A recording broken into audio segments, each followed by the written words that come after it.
자동차 한 대에 들어가는 부품이 정말 셀 수 없이 많죠. 근데 그 작은 부품 하나하나에 어떤 물질이 쓰였는지 또 이게 환경에는 괜찮은 건지 추적하는 건 생각만 해도 머리가 아픕니다.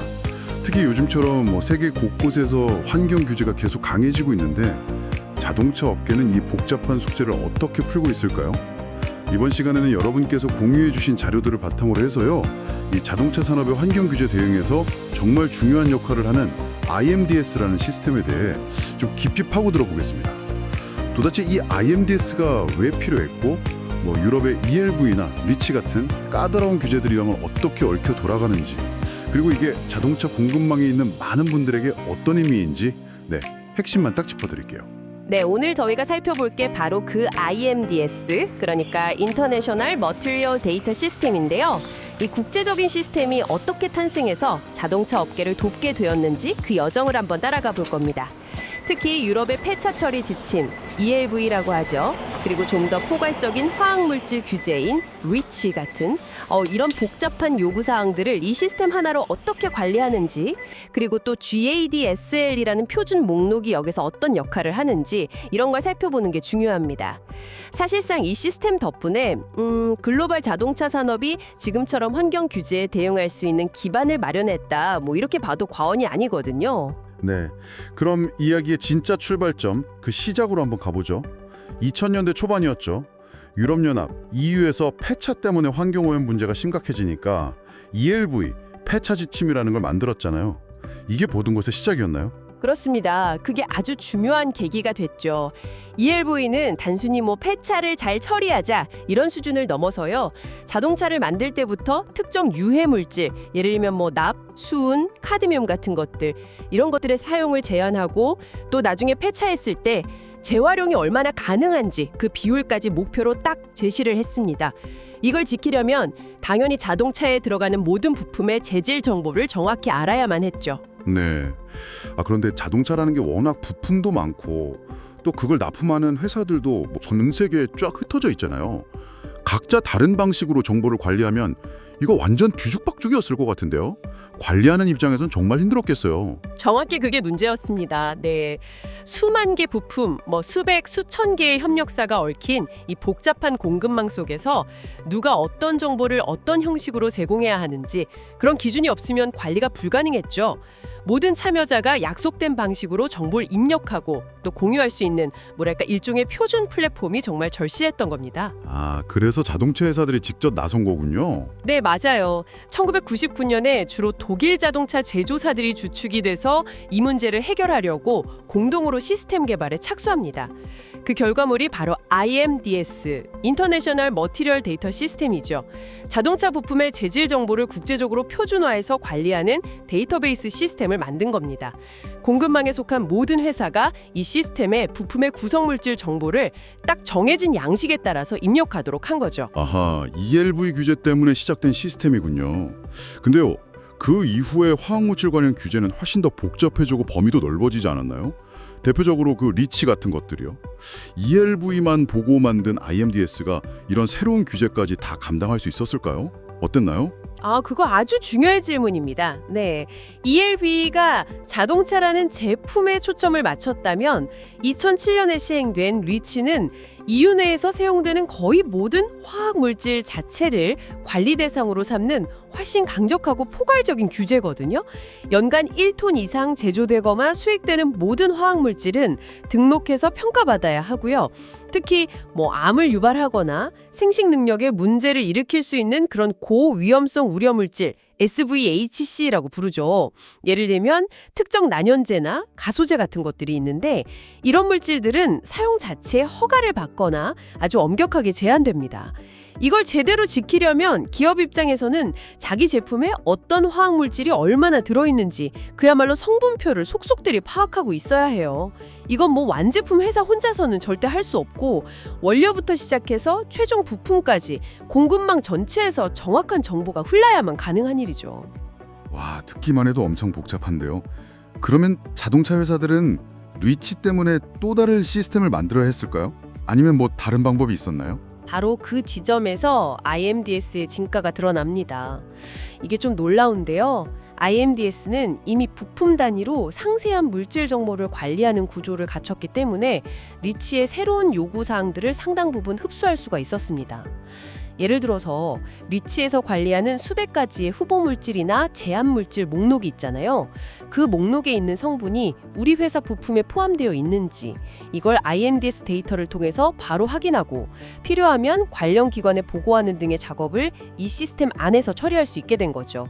만약에 IMDS가 없었다면 자동차 업계는 리치 대응을 위해서 정말 막대한 비용과 노력을 들여서 별도의 시스템을 구축하거나 아니면 진짜 엄청난 혼란을 겪었을 겁니다.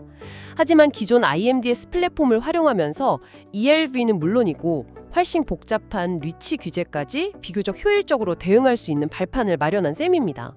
어떻게 보면 초기 시스템 설계의 그 유연성이 예상치 못한 규제 확장에도 대응할 수 있는 열쇠가 된 거라고 볼 수 있죠. 그러니까 애초에 만든 그 데이터 구조 덕분에 새로운 규제 파도가 와도 어느 정도 대비가 되어 있었던 거네요. 야, 정말 다행이었겠습니다. 그런데 규제라는 게 또 EU에만 있는 건 아니잖아요. 뭐 우리나라의 화평법도 있고 다른 나라들에서도 비슷한 규제들이 계속 생겨났을 텐데 이런 규제들이 조금씩 다 다르면 결국 또 복잡해지는 거 아닌가요? 네, 정확합니다. 리치 이후로 전 세계적으로 유사한 화학물질 관리 제도가 정말 우후죽순처럼 생겨났습니다. 문제는 국가마다 또는 산업 분야마다 관리 대상 물질이나 그 기준치가 조금씩 달랐다는 점이에요. 자동차나 부품을 여러 나라에 수출하는 기업 입장에서는 각기 다른 규제 요구사항을 일일이 확인하고 맞춰나가는 것이 정말 큰 부담이었죠. 그래서 2005년에 글로벌 자동차 업계가 또다시 협력합니다.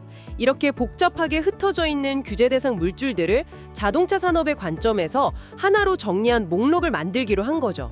이것이 바로 GADSL, 글로벌 오토모티브 디클레러블 서브스턴스 리스트, 즉 글로벌 자동차 신고 대상 물질 목록입니다. GADSL 이건 또 뭔가요? 규제 목록을 또 만든 건가요? ELV 리치에 또 하나가 더해진 건지? 규제 자체라기보다는요, 일종의 공통 관리 대상 목록이라고 이해하시면 됩니다. 네, 전 세계 주요 자동차 관련 환경 및 화학물질 규제들, ELV, 리치 다 포함해서요. 거기서 언급되는 수많은 물질 중에서 자동차 업계가 공급망 전체에서 반드시 파악하고 신고 또는 관리해야 할 필요가 있는 물질들을 선별해서 하나의 리스트로 통합한 겁니다. 자동차 제조사 OEM과 전 세계 협력사들이 최소한 이 목록에 있는 물질들은 우리 다 같이 신경 써서 관리하자고 약속한 거죠. 일종의 업계 표준 같은 겁니다. 아하, 여러 규제들을 아우르는 자동차 업계 자체의 표준 목록이군요. 이걸 만들어서 어떤 점이 좋아졌나요? 뭔가 효율성이 높아졌을 것 같은데요. 네, 맞습니다. 개별 회사나 국가별 규제에 따른 혼란을 크게 줄이고 공급망 전체의 관리 효율성을 높일 수 있었습니다. 그리고 더 중요한 것은 이 GADSL 목록이 IMDS 시스템과 아주 긴밀하게 연동된다는 점입니다. GADSL 위원회에서 이 관리 물질 목록을 업데이트하면 새로운 물질이 추가되거나 기준이 변경되거나 하겠죠? 그 내용이 즉시 IMDS 시스템에 반영됩니다. 그러면 IMDS 사용자는 시스템 내에서 자기 부품 데이터가 최신 GADSL 목록 기준으로 문제가 없는지 아주 쉽게 확인할 수 있습니다. 예를 들어서 특정 물질이 새로 GADSL에 등재되면 그 물질을 차용한 부품 데이터에 자동으로 이렇게 표시가 떠서 사용자가 인지하고 필요한 조치를 취하도록 돕는 식이죠. 그러니까 복잡하게 얽힌 규제들을 하나의 표준화된 필터, 즉 GADSL을 통해서 IMDS라는 단일 시스템 안에서 관리할 수 있게 되니까 효율성이 비약적으로 높아진 겁니다. 그렇군요. 야, 정말 체계적이네요. ELV에서 시작해서 IMDS가 만들어지고 또 리치 같은 복잡한 규제가 나오니까 GADSL이라는 표준 목록을 만들어서 IMDS랑 연동시켜서 대응하고 정말 단계적으로 잘 발전해 온 것 같습니다. 그런데 이런 시스템은 아무래도 완성차 업체나 좀 큰 부품사들이 주도했을 텐데요. 공급망에는 정말 많은 중소기업들이 있잖아요. 이분들에게 IMDS는 어떤 의미였을까요? 오히려 또 하나의 부담이 되진 않았을까요? 배우는 것도 일일 텐데요. 사실 그 반대라고 볼 수 있습니다. 어떻게 보면 IMDS의 가장 큰 수혜자 중 하나가 바로 중소기업이라고 할 수 있습니다. 물론 뭐 처음 시스템을 배우고 데이터를 정확히 입력하는데 어려움이 있을 수는 있겠죠. 하지만 장기적으로 보면 IMDS는 중소기업들이 글로벌 시장에서 살아남기 위한 필수적인 도구가 되었습니다. 필수적인 도구요? 왜 그렇죠? 보통은 이런 시스템이 대기업 위주로 돌아가지 않나요? 만약에 IMDS 같은 표준 플랫폼이 없었다고 한번 상상해 보세요.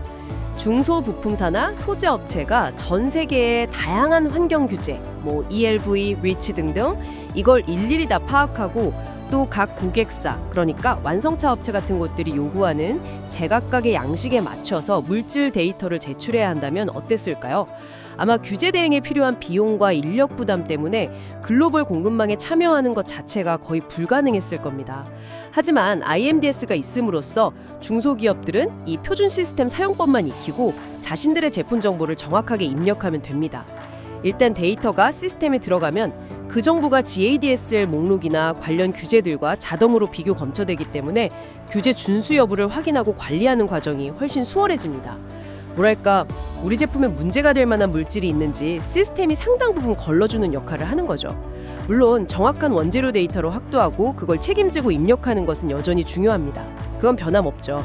하지만 복잡한 규제를 직접 해석하거나 별도의 시스템을 구축할 필요 없이 IMDS를 통해서 글로벌 수준의 환경 규제 기준을 충족하고 비즈니스를 유지할 수 있는 기반을 제공받는다는 점, 이게 핵심입니다. 중소기업에게는 글로벌 시장 진입 장벽을 낮춰주는 그런 효과가 있는 셈이죠. 와, 그렇게 볼 수 있겠네요. 규제 대응을 위한 일종의 표준 인프라를 업계 전체가 함께 구축해서 중소기업까지 혜택을 보는 구조군요. 아, 이거 상당히 흥미로운데요. 그럼 오늘 이야기를 정리해보면 2000년대 초 유럽의 ELV 규제가 촉발제가 되어서 IMDS라는 국제 표준 데이터 시스템이 탄생했고 이후 리치처럼 더 광범위한 화학물질 규제가 등장하면서 그 중요성이 커졌습니다. 그리고 GADSL이라는 업계 공통의 물질 목록과 연동되면서 복잡하고 계속 변하는 글로벌 환경 규제에 자동차 산업 전체가 효율적으로 대응하는 강력한 체계를 갖추게 된 거네요. 맞죠? 네, 맞습니다. 정확하게 요약해 주셨네요. IMDS는 단순한 데이터 관리 도구를 넘어서요, 환경 규제라는 이 피할 수 없는 도전에 맞서서 글로벌 자동차 산업이 어떻게 협력하고 표준을 만들어 문제를 해결해 나가는지를 보여주는 아주 중요한 사례입니다. 그리고 중요한 것은 규제가 계속 진화하는 것처럼 IMDS 시스템 역시 새로운 요구사항을 반영하면서 끊임없이 업데이트되고 있다는 점이에요. 이게 멈춰있는 시스템이 아니에요. 네, 오늘 이야기를 쭉 들어보니까 IMDS가 주로 유해 화학물질 관리에 정말 큰 역할을 해왔다는 걸 잘 알겠습니다. 그런데요, 요즘 자동차 환경 이슈는 단순히 특정 물질을 쓰냐 안 쓰냐 이걸 넘어서고 있잖아요. 예를 들어서 차를 만드는 과정에서 탄소는 얼마나 배출하는지, 재활용된 소재는 얼마나 썼는지, 배터리는 환경에 얼마나 영향을 주는지 등등 훨씬 더 넓은 범위로 확장되고 있는데요. 네, 바로 그 점이 앞으로의 큰 과제입니다. 현재 IMDS는 주로 물질 구성 정보에 초점을 맞추고 있죠. 하지만 미래에는 더 많은 환경 관련 데이터가 요구될 가능성이 높습니다. 예를 들어서 특정 부품의 탄소 발자국, 그러니까 카본 풋프린트 정보라던가 재활용 원료 함량 비율, 혹은 수리나 재제조 가능성에 대한 정보까지도 IMDS 같은 시스템에서 관리해야 할 필요성이 점점 커질 수 있습니다. 자동차의 설계부터 생산, 사용, 폐기까지 전 생애 주기에 걸친 환경 영향을 종합적으로 관리하기 위해서 앞으로 어떤 데이터가 더 필요하게 될지, 그리고 IMDS 같은 시스템은 또 어떻게 더 진화해야 할지, 이런 걸 생각해보는 것은 우리 모두에게 아주 흥미로운 질문이 될 것 같습니다. 여러분께서는 어떤 데이터가 더 중요해질 거라고 보시나요?